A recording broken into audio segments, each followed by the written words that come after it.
know you got me.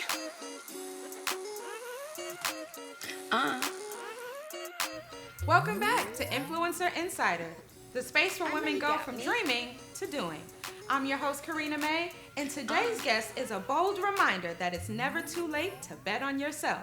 Laurie Michelle Lee is I a know you mom of got four, me.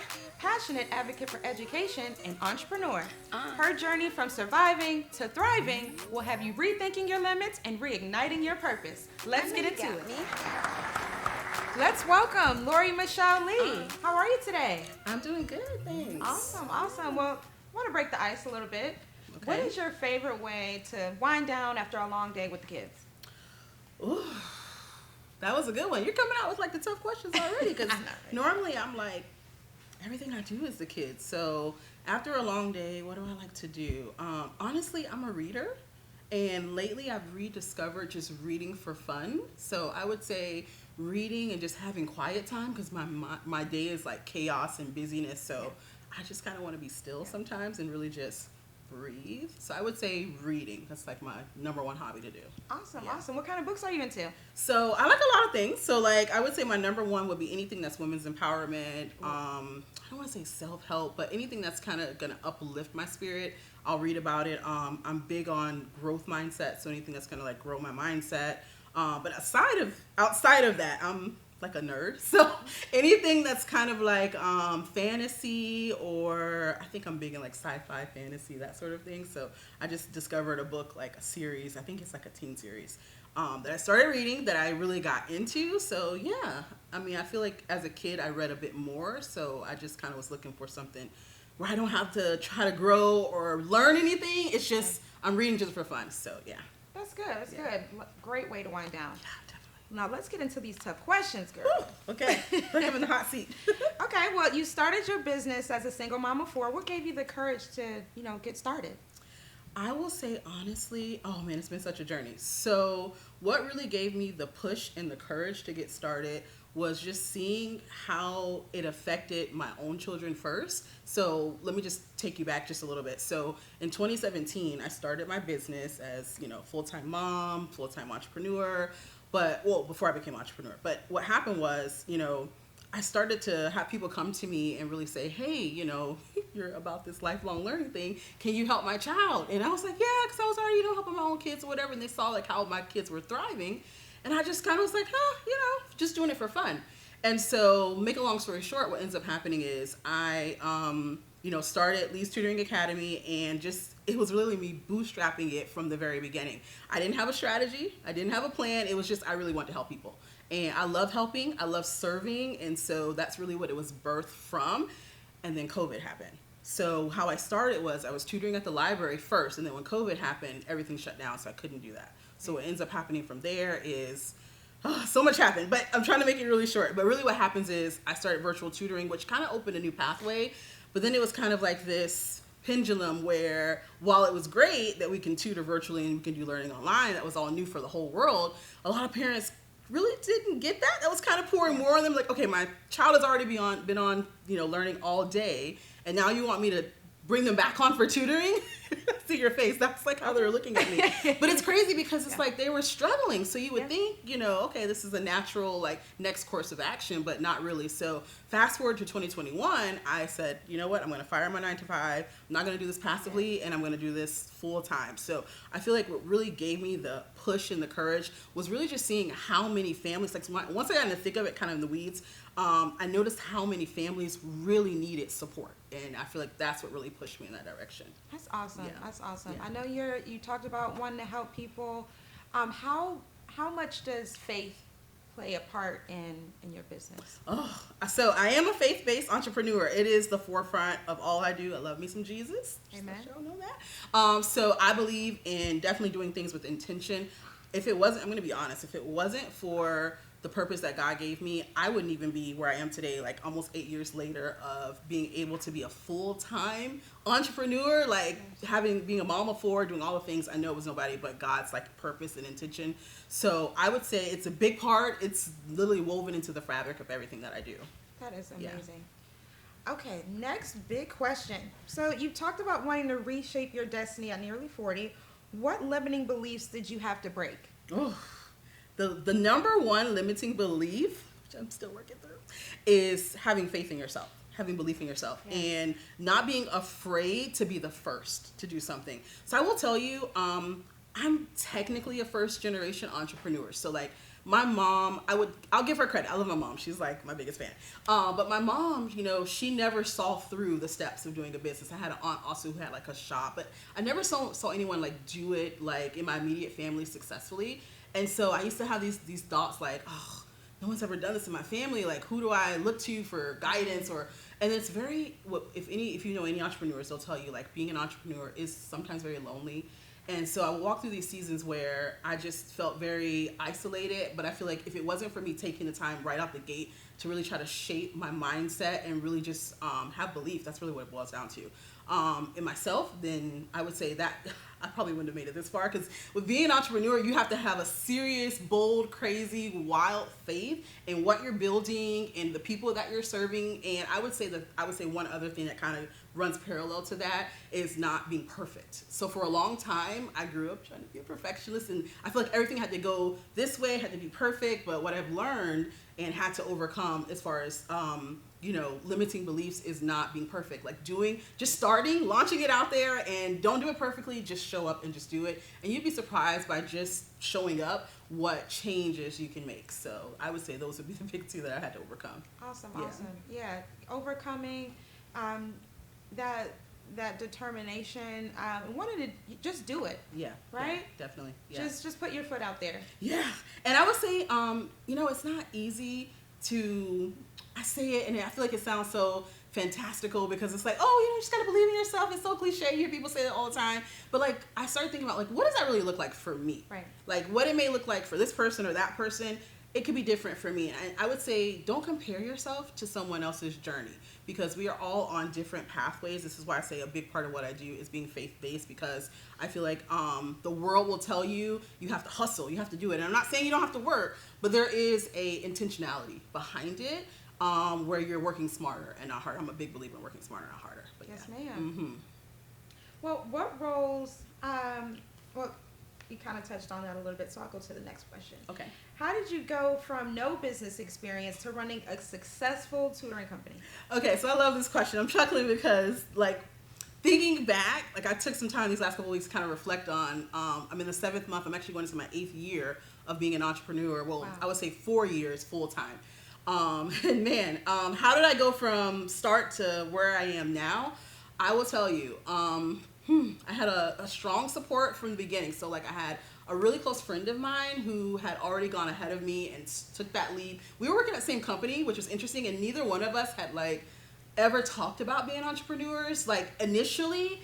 And then we just kind of got to this place, I feel like, and she's a believer too, and I feel like we got to this place where it was like, we're built for more than this. Like, Laurie, we can do more than this. And I used to tell her that. I used to tell her, like, listen, you are bigger than this company. And then another thing was kind of like, the way we thought about it was kind of like this. If we can make this company millions, this is a Fortune 500, bank that we work for.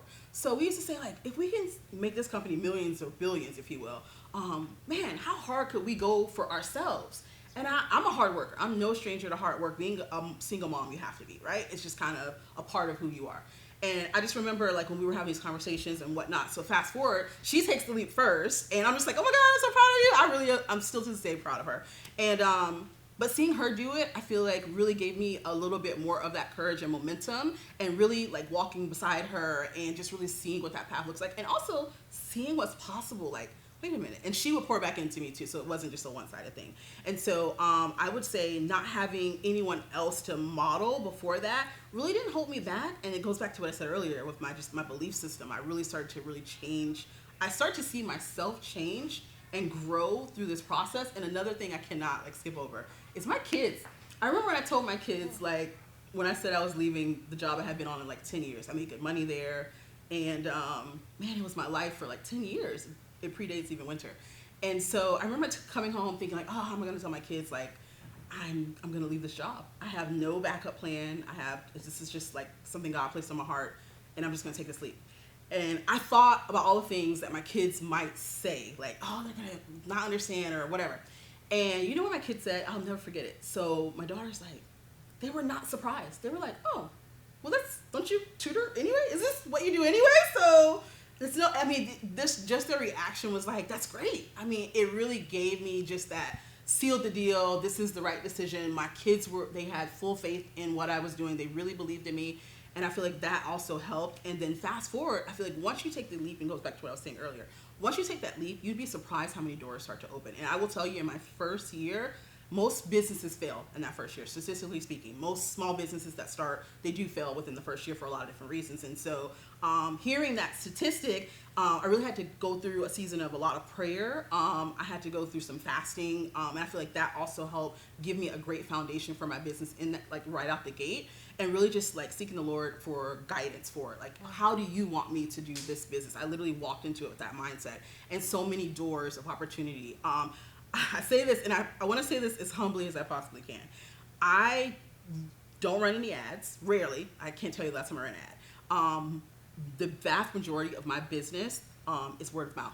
And I feel like God has done it to where he sends me the clients, and it'll be this client will tell this person or tell this person, and I'm almost full every single month. And I don't run ads. I don't do all the stuff you're probably supposed to do for business.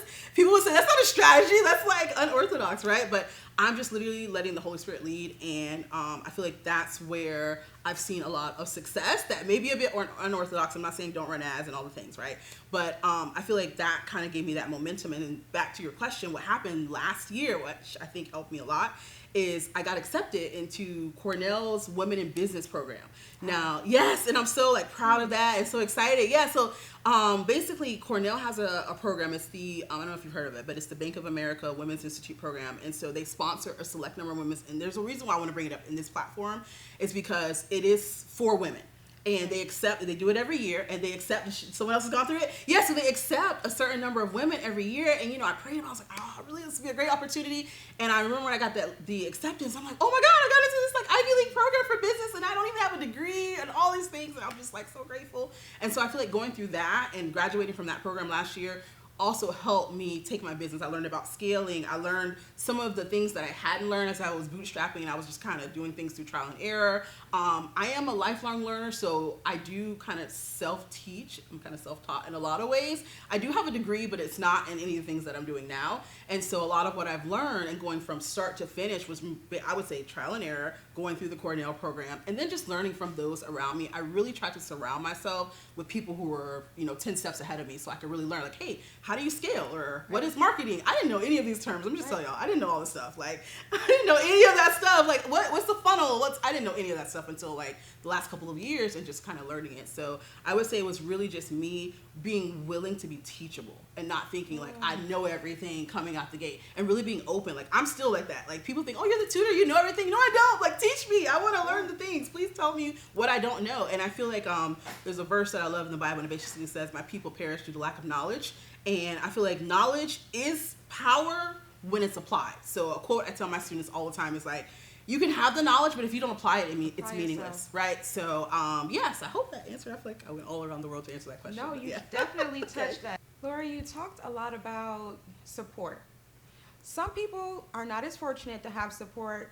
What role does mentorship play in your business?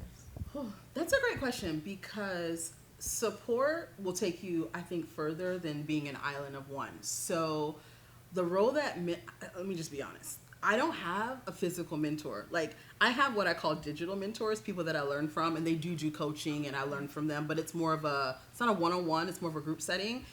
So I feel like that's honestly somewhere where I need to grow in, and being mentored, I just haven't found someone that I just kind of mesh with. So I would say mentorship, or if you're getting a coach, it's definitely valuable, worth it. I know plenty of people that have them. I just personally, I don't have like a coach or a mentor. I bounce ideas off of mostly my friends, and a couple of other like entrepreneurs that I know that are walking this path. I can kind of like bounce ideas off of. I'm in a couple of different also communities where I can ask questions and things of that sort.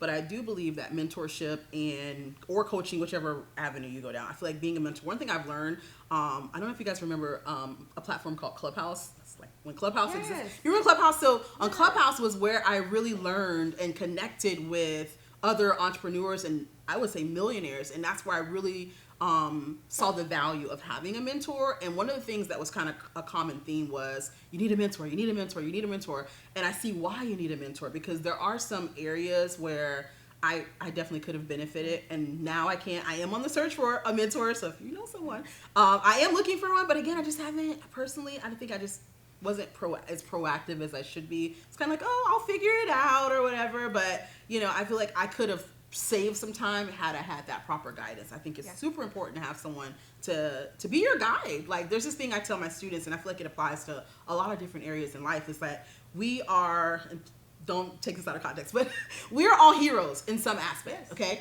And if you think about any great movie, there's always a hero, and then the hero has a guide to guide them. You think Karate Kid, you think any Disney movie, there's always some hero, but they're not going it alone. There's always some guide that comes alongside them. And so that's something I've learned in business, is that it is important that you're on your hero's journey, but a part of your journey, you're not, again, an island of one. You should have someone there that is there to help guide you through this path or through this journey that you're on. So super important. Very, very important. Yeah, I love that you have community. Yeah. I would definitely say that having that is a huge part in successful business. I agree. For sure. I agree. Yeah, definitely. Okay. Well, what many women want to do is start something, but they feel like it's too late or it's too risky. What advice would you give to them? Well, first of all, it's never too late. You know, I'm 43. I'll be 44 this year. I am a mom of 4. I've got a 25-year-old, now I gotta think of all their ages, but I've got 2 adult children and 2 younger children. My oldest, I'm a grandmother, believe it or not. Yeah, I'm like a cool grandmother. Yeah, so I'm a grandma, okay, get it right. Believe it or not. And so I would say it's never, and I do mean never, too late to start. I feel like you just have to find your people. And if you're a believer, pray about it. God will send you your people. Sometimes you don't even have to find them. They find you, and they want to help you, and they want to pour into you, and they want to believe in what you're doing and help you build. And I feel like if you just take that first step, like I was saying earlier, you'd be surprised like how people find you. Like I was telling you about my friend. We worked together in this company, and again, we never talked about business at first, but as we kind of evolved and our friendship evolved, we were able to like support each other in that way. So I would say it's never too late to start. Try to find a community, I would say, because there's plenty of them out there. Don't close yourself off. And again, it goes back to like belief. If there is something that God has put in your heart, if there's a purpose that you have, I feel like we all have a purpose. And whatever that may be, just take that leap, even if it's just, enrolling in a course, like, or if it's, I don't know, like just doing some research on a topic. Maybe you're interested in being a business owner. So, okay, what does it take to be a business owner? Go watch a YouTube video. Maybe, and that may take you on a path like, hey, you see someone that you like, and a lot of these YouTubers, they do also have like their own like communities and classes. That would be a good start. It doesn't have to be forever. It could just be for a season while you're learning, but you got to take that first step. Like, take the first step. Don't be afraid. Don't let fear. I tell people, don't let fear hold you back. Like, you can do anything. And I'm not saying that to be cliche. Like, we are literally built for this life, which means we can do anything and take advantage of what this life has to offer. So yeah. Yes, ma'am. I love that answer. Okay, well, how do you juggle motherhood and a mission that feels sustainable? Oh, well, let's see. How do I juggle motherhood and a mission that feels sustainable? Is that the question? Yes, ma'am. Okay, so I would say how I am juggling motherhood in this season is different than how like I said, my oldest daughter is 25. So 25 years ago, I was a teen mom. I had my oldest daughter at 18. Me parenting then is so different than how I parent now. I've learned a lot. I've made a ton of mistakes. Like, I'm still making mistakes. But how I'm juggling it is really learning from what didn't work before. But I also have learned not to focus so much on what didn't work, but really grow from it and learn from it. I used to be one of those people that would be so guilty, like, oh, I failed as a mother. Like, I've had all these conversations, like most people have probably had it, like internally, and I have this dialogue that would tell me so many negative things, like, you failed as a mother, you should have done this, you should have done that, all these things. And I learned, like, no, it's not a failure. It's just a lesson. It's information on how you're going to move forward. What are you going to do differently? Like, so when I think about like Winter, who's my youngest, like how I'm raising her is so different because I walked through those hard seasons, those hard experiences. It was really hard. But now in the season that I'm in, I feel like I don't walk with that negativity. I don't carry negativity like I used to. I used to be a really like downer negative person because I just struggle with just identity in myself and all these things. And so I would just basically say, how I'm really juggling it. My mom is like my number one fan, so my mom helps me a lot. I won't say I have this huge support system, but I have people in my corner that are there when I need it. And I'm going to tell you something. Those of you that maybe even thinking about starting a business, I'm big on freedom-based businesses. So how I'm building my business is so I can be free to be a mother that they need me to be. I'm a mom. I actually homeschool. I started homeschooling 3 years ago. And so I do tutoring, entrepreneurship, all these different things, but it's because I always try to put my family first. Like my family is first, I would say second under God, but I put my family before my business. And I remember there was a time that I couldn't do that. So I'm so grateful to that. So how I kind of craft my schedule is around whatever they have going on or some things like that. So I would say, in this season, that's how I'm parenting differently, is really putting my children, not that I didn't put them first, but just in this season, the way I'm looking at how I'm a mother and a teacher and all the things is making sure that my schedule does not keep me from the big moments that they need me for. So they know that, yes, mom has to work, but at the same time, they are a priority. And so Yes. I feel like that's how I'm walking through it in this season. That's amazing. Yeah. I love that. Show up for your kids first. Yeah, For sure. definitely. Well, to wrap up, what final piece of advice would you give to women out there who are aspiring to build wealth and live out their purpose? My advice would be don't wait to start, because there's too many times where people are sitting on gifts, and I'll say women specifically. We put everybody first. Like we'll put the kids first. We'll wait. It's always this I'll wait until. And don't have this mindset of, I'll wait until I'm a little bit older. Or I'll wait until the kids graduate, then I'll try this. Or I'll wait. Right. So I would say rethink that. Don't have this I'll wait until mindset. Have a I need to do it today because tomorrow's not promised mindset. And that changes everything. And I would say really sit down and get clear and intentional about like your goals. Like we're in 2025 and right now I'm on something that's called like it's the 7th month, and I'm taking 7 days off in the 7th month because 7 is the number of completion. And I'm taking this time to really see where do I want to go for this next phase. And I feel like that reflection time is important. So I would say if you're unsure about what you want to do, but you know you have this like tugging on your heart, like I know I gotta be doing something else, I should be doing something else. Like really be still and really just think about what do I want to do with my life. And I feel like self-reflection is so important. I feel like we don't do it enough as women because we're so busy with life.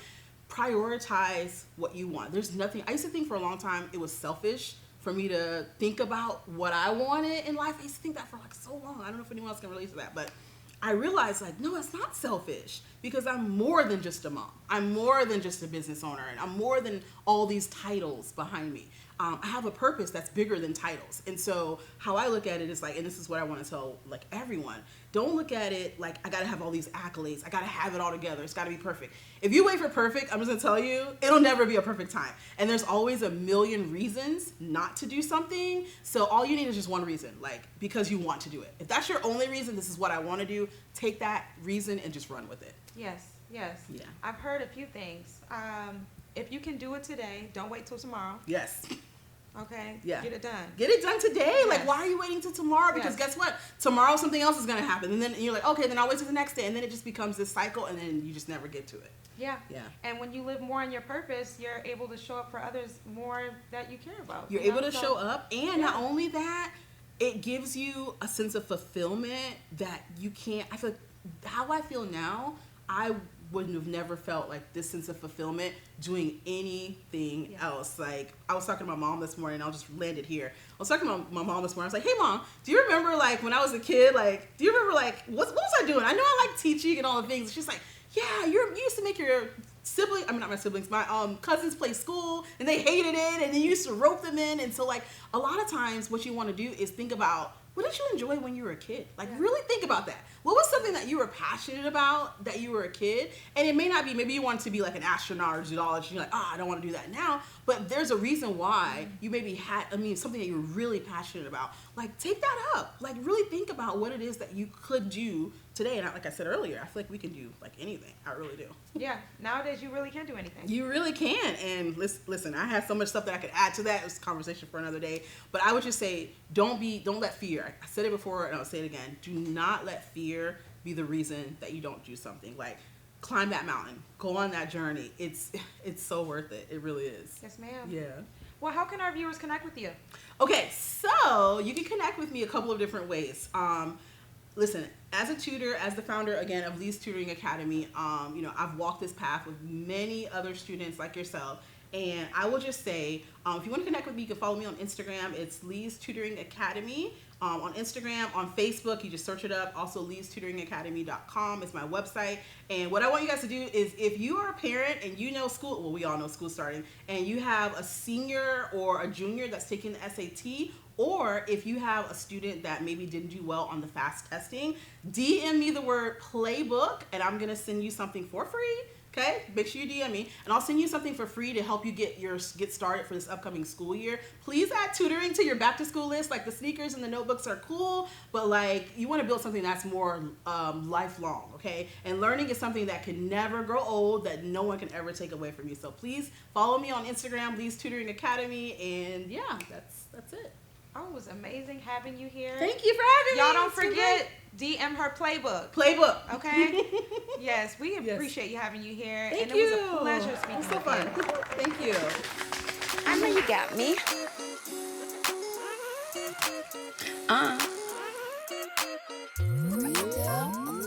Rise up, sister, and let your voices ring. Together we stand, we are powerful thing. No limits, no fear, we break the chain. With grace and faith, our stories change each step.